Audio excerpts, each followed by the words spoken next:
Je veux juste rappeler à Monsieur le Président que ce qui se passe au Sahel n'est que les conséquences de ce qui a été fait en Libye. Cette intervention en Libye où vous avez oublié, quand je parle de vous, je ne parle pas de votre personne, je parle de votre position.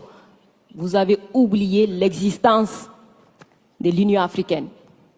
Monsieur le Président, vous l'aimez le dire. Nous sommes au Mali pour aider le Mali. Si nous n'étions pas venus au Sahel, il n'allait pas avoir de gouvernement actuellement au Mali. J'ai envie de vous dire que si ce n'était pas les Africains, il n'allait pas avoir de France aujourd'hui. Nous sommes liés, nous sommes liés, nous sommes liés. Arrêtez de dire que vous êtes venus nous aider. Non, parce que le terrorisme ne menace pas que le Mali. Vous êtes aussi menacés. Arrêtez de nous culpabiliser sur une position de victime. Mais Adam, je ne vous culpabilise pas. Monsieur le Président, je n'ai pas terminé. Je ne vous culpabilise pas. J'essaie de restaurer justement un dialogue réciproque et de respect. Oui. On n'est pas là simplement pour nos intérêts quand on arrive au Mali en 2013. C'est un fait. Par contre, ce que vous avez dit sur la Libye, je l'ai dit plusieurs fois comme président, je partage ce que vous avez dit. La Libye, on n'a pas respecté la souveraineté d'un peuple et ça, c'est une erreur.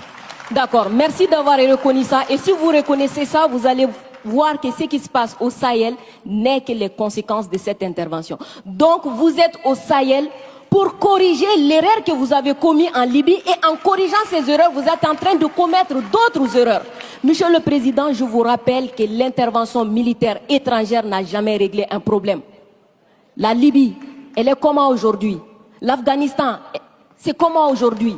Donc l'intervention militaire ne va pas arranger les choses. Je ne voudrais pas que mon pays soit comme la Libye. Prenez votre responsabilité et surtout arrêtez de dire que nous sommes là pour vous aider. Non, vous n'êtes pas là pour nous aider. On est ensemble. On a un ennemi commun. On le combat ensemble. Et pour finir, ces sorties ces derniers jours entre vous et les autorités maliennes, c'est juste une honte. Parce que c'est une honte. Vous avez le même ennemi et l'ennemi, il est grandi. L'ennemi, il prend de l'ampleur dans ça. Dites-leur. Faites-moi plaisir. Dites-leur. Du coup, arrêtez ça. Arrêtez ces discours paternalistes. Dire que nous allons vous aider, Non, nous n'avons pas besoin d'aide. Nous avons besoin de coopération. Nous avons besoin de partenariat. Et nous sommes liés par l'histoire, mais nous sommes liés par les dangers. Nous sommes liés par les défis. Mais je suis 100% d'accord avec ce que vous venez de dire.